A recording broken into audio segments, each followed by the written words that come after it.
Sir Hudson Lowe GCMGKCB was an Anglo-Irish soldier and colonial administrator who is best known for his time as governor of St. Helena, where he was the jailer of Napoleon Bonaparte. Early life. The son of John Lowe, an army surgeon, he was born at Galway in Ireland, his mother's native country. His childhood was spent in various garrison towns, particularly in the West Indies, but he was educated chiefly at Salisbury Grammar. He obtained a post as ensign in the East Devon militia when he was 11. In 1787 he entered his father's regiment, the 50th Foot, which was then serving at Gibraltar under Governor-General Charles O'Hara. In 1791, he was promoted to lieutenant. The same year he was granted 18 months' leave, and chose to spend the time traveling through Italy rather than return to Britain. He chose to avoid traveling to France because the French Revolution had recently broken out. Career. Corsica. Lowe arrived back at Gibraltar shortly after the outbreak of war between Britain and France in early 1793. The 50th were sent to take part in the defence of Toulon, which had been seized by an Allied force under Lord Hood after an invitation by French royalists in the city. The 50th arrived too late to assist the defence, as the Allied forces had already withdrawn from the city. They were then redirected to Corsica, a French-owned island, where British troops had been sent to join with Corsicans under Pasquale Paoli. Lowe's regiment served as part of General Dundas's force during the siege of Bastia and siege of Calvi, driving the French from the island. The regiment was stationed in Bastia. Lowe volunteered to fetch supplies from Livorno in Italy, but nearly died of malaria during the journey there. When he recovered, Lowe returned to Corsica, and was stationed in the citadel at Ajaccio as an aide to the governor Colonel Warhope, close to where Napoleon Bonaparte's sisters had recently been living before they fled to mainland France. In October 1796 it was decided to abandon Corsica, and the force at Ajaccio was embarked and taken to Elba.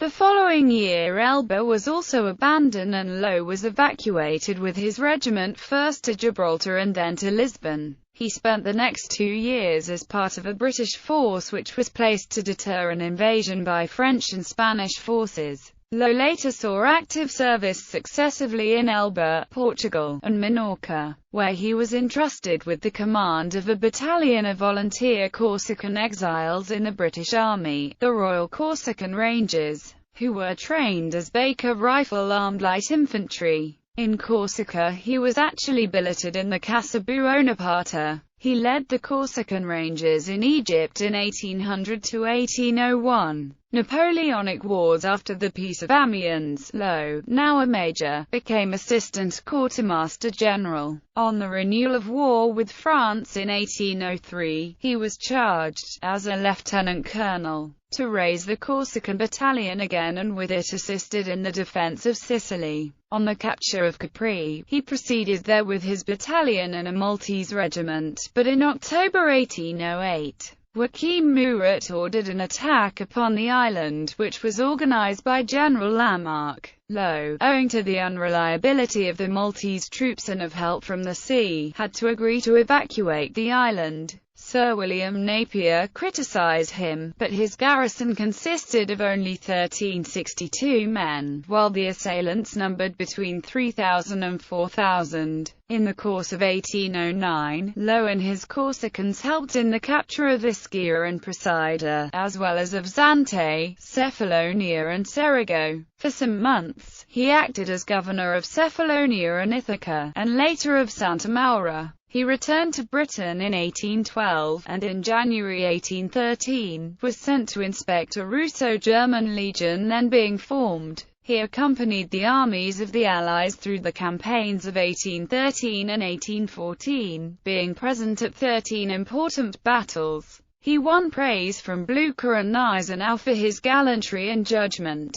He was chosen to bear to London the news of the first abdication of Napoleon in April 1814. He was knighted and promoted to Major General. He also received decorations from the Russian and Prussian courts. charged with the duties of Quartermaster General of the Army in the Netherlands in 1814 to 1815. He was about to take part in the Belgian campaign when he was offered the command of the British troops at Genoa, but while still in the south of France he received news of his appointment to the position of custodian of Napoleon I, who had surrendered to HMS Bellerophon off Rochefort. Lowe was to be governor of St. Helena, the place of the emperor's exile. At the time of Lowe's appointment, Secretary of State for War and the Colonies, Lord Bathurst, wrote to Wellington, "I do not believe we could have found a fitter person of his rank in the army willing to accept a situation of so much confinement,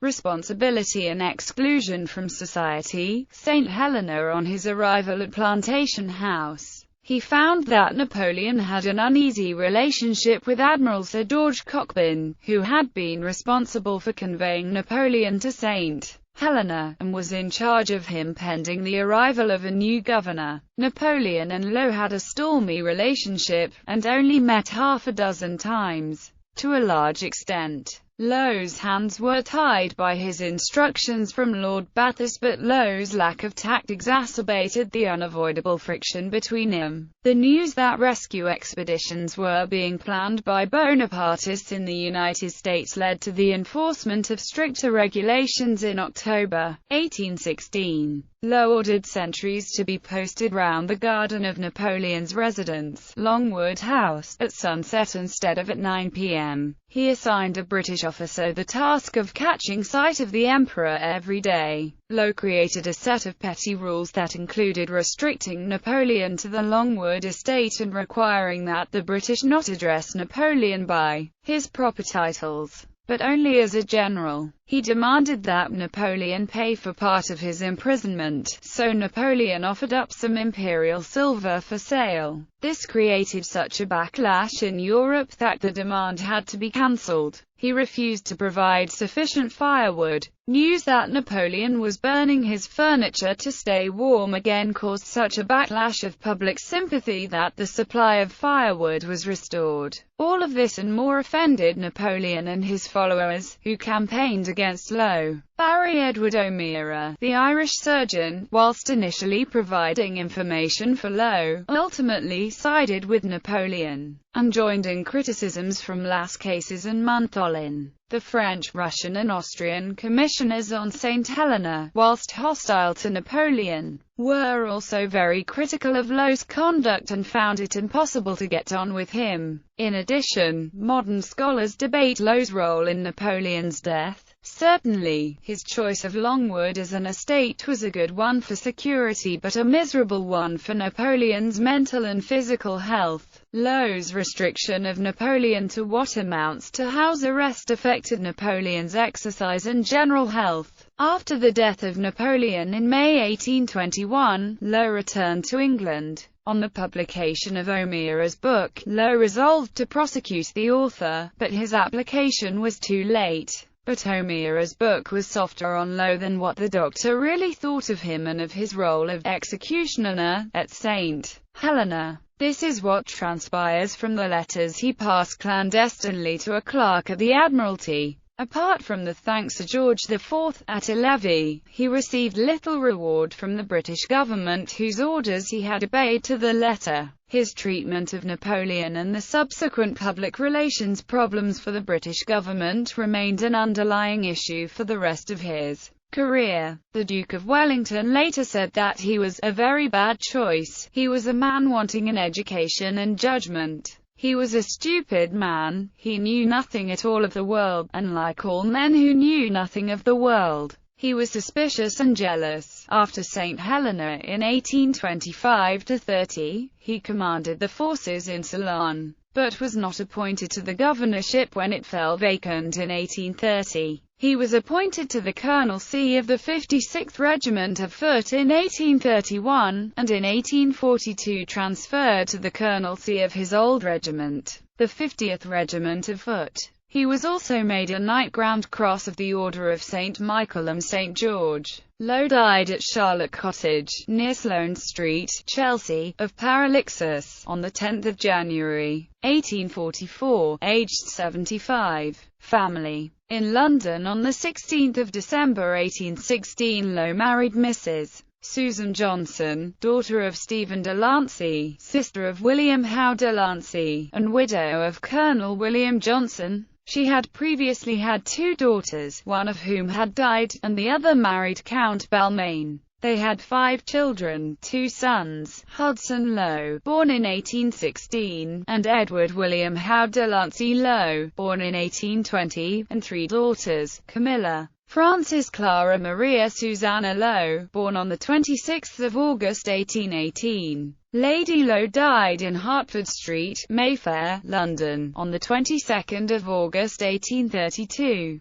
Portrayals in fiction. Sir Hudson Lowe was portrayed by Orson Welles in Sacha Guthrie's film Napoleon, by Ralph Richardson in Eagle in a Cage, by Vernon Docheff in L'Otage d'Orel Europe, by David Francis in the Napoleon miniseries, and by Richard E. Grant in Monsieur N. He appears in the play La Dernière Salve by Jean-Claude Brisseville.